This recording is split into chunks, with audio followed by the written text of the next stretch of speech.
زلزلوں کی کثرت۔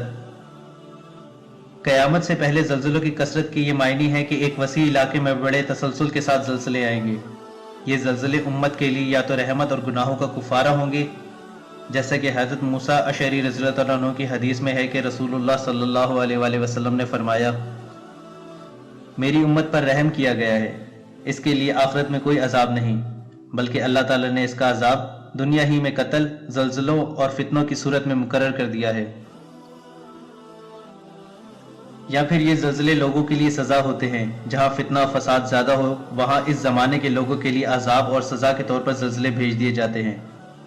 حضرت ابو ہریرہ رضی اللہ عنہ بیان کرتے ہیں کہ نبی کریم صلی اللہ علیہ وآلہ وسلم نے فرمایا،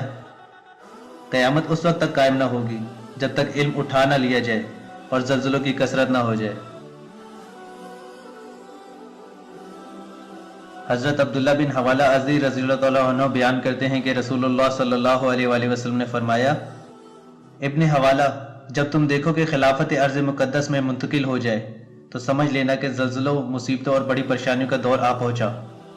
اس وقت قیامت لوگوں کے اس قدر نزدیک ہوگی جس قدر میرا یہ ہاتھ تمہارے سر کے قریب ہے۔